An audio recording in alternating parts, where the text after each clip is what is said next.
Hello everybody, in this video we will take you on a virtual tour to Hong Kong. But before we start the virtual tour, let us introduce ourselves. My name is Lita verati, and here's my friends Viviani and Charlie. So we're gonna be your tour guide now. Let's start, get it! Hong Kong, a beautiful city branded as a shopping and culinary paradise, has suffered a downturn in the number of tourists visiting it in recent years. Hong Kong certainly has fruitful historic resources, and it has more than enough to support its development as a cultural tourist destination in terms of both its tangible and intangible heritage. The city surprisingly contains a number of legacies left by many countries and peoples in addition to the British who ruled over it as a colony. When we come to Hong Kong, we must visit the Hong Kong Museum of History.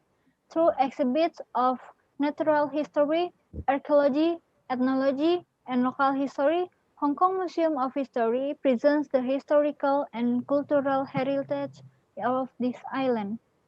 Established in 1975, the museum includes collections that date back to 1962 when the former City Museum was founded.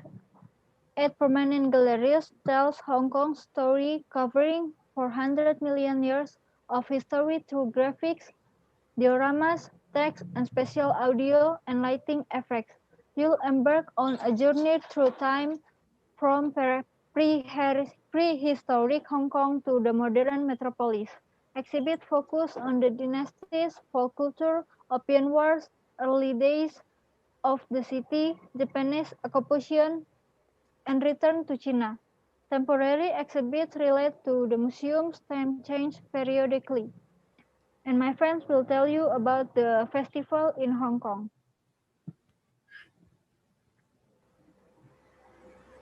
The first, Dragon Boat Festival.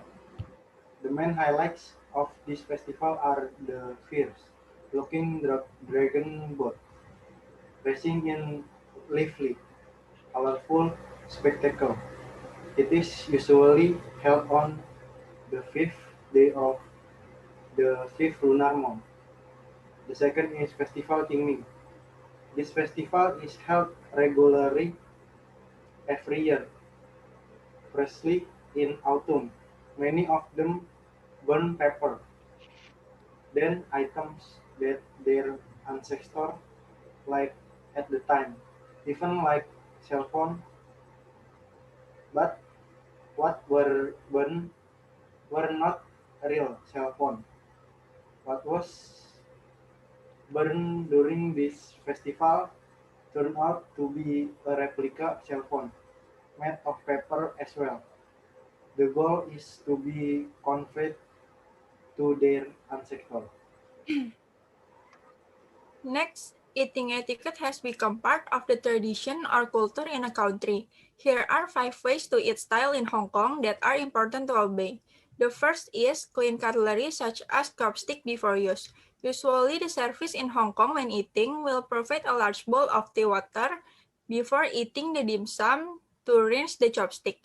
That doesn't mean the utensils haven't been washed, but it is a tradition passed down from generation to generation. The second is knocking on the table when tea is served. When the tea begins to be poured into the cup, it is usually the one served lightly tapped on the table as a way of showing gratitude.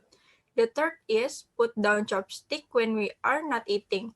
Do not let the chopstick stand up straight or enter the food. It is strictly prohibited because it is believed to be like incense for the dead. And the last one is scramble over the bill. Fighting over the bill is tantamount to showing that we are generous and kind. So, this is the end of our virtual tour. We hope that you guys enjoy this virtual tour. We apologize for the mistake that we made that may be offensive. Bye bye. Bye.